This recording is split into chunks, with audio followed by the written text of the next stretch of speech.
Bonsoir à tous. On débute ce journal du Mercato du côté de Marseille, qui s'active pour se trouver un avant-centre. L'OM préparerait une offre pour le buteur de 29 ans de Boca Juniors, Dario Benedetto.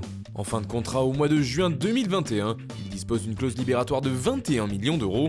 Mais l'offre olympienne sera sûrement inférieure à ce montant, les finances marseillaises étant dans le rouge. Elle devrait être refusée par le club argentin qui espère garder son joueur au moins jusqu'à cet hiver. À Lyon aussi, le Mercato bat son plein. Cyprien Tatarusanu, qui était en fin de contrat à Nantes, a signé à l'Olympique Lyonnais il y a quelques jours déjà.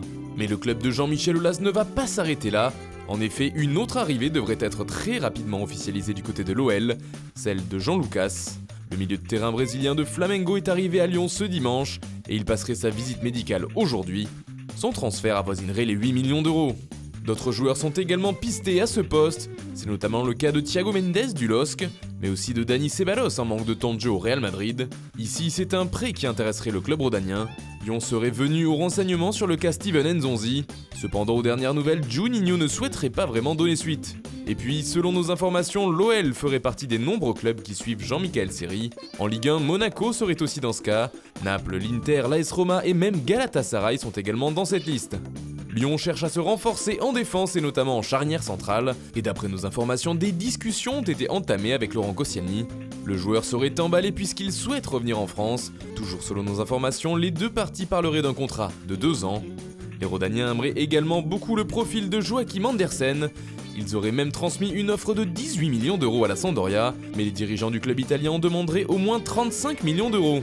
Côté gauche de la défense, Filipe Luis, libre de tout contrat, fait partie des joueurs suivis par l'OL, comme l'a lui-même affirmé Jean-Michel Aulas.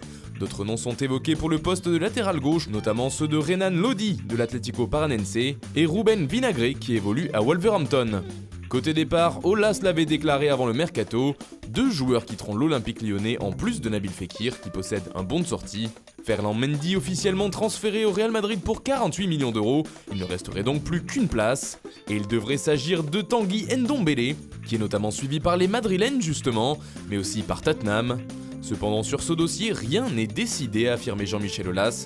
On a eu beaucoup de propositions mais elles ne correspondent pas à ce que j'attends, a-t-il ajouté. Bertrand Traoré, lui, était pisté par Everton, mais il restera à Lyon comme l'a déclaré Aulas. On en a beaucoup discuté avec Silvinho et Juninho, la porte est vraiment fermée pour lui. Enfin, la prolongation d'Anthony Lopez fait également parler chez les Gaunes. Récemment, une réunion a eu lieu entre les dirigeants lyonnais et les agents du joueur, mais les deux parties n'auraient pas réussi à trouver un terrain d'entente, et si Lopez ne prolonge pas, il pourrait être transféré, a reconnu Jean-Michel Aulas. En Italie, l'AC Milan va tenter de faire signer Lucas Torreira, lui qui est en contrat jusqu'en 2023 du côté d'Arsenal. Les Lombards auraient même fait une offre aux Gunners. Il s'agirait d'un prêt de 2 ans avec une option d'achat de 38 millions d'euros. Et puis c'est officiel, en fin de contrat à Newcastle, Rafael Benitez va quitter le club. Les Magpies espéraient le faire prolonger, mais les deux parties n'ont pas réussi à trouver d'accord. Lestac et Jonathan Tienain ont décidé d'un accord commun de mettre un terme au contrat qui les liait. Il pourrait retourner au GF38, son club formateur, avec qui il s'entraîne actuellement. L'international français des moins de 19 ans, Bridge Ndilou, est la nouvelle recrue du FC Nantes. En provenance de Laval, il s'est engagé pour 5 ans avec les Canaries. Enfin, Marvin Martin quitte le Stade de Reims après 2 saisons passées au club. Il souhaite relever un nouveau challenge comme il l'a lui-même indiqué dans un tweet sur le compte du club rémois. Voilà, c'est tout pour aujourd'hui, bonne soirée à tous et rendez-vous demain pour de nouvelles informations sur le Mercato.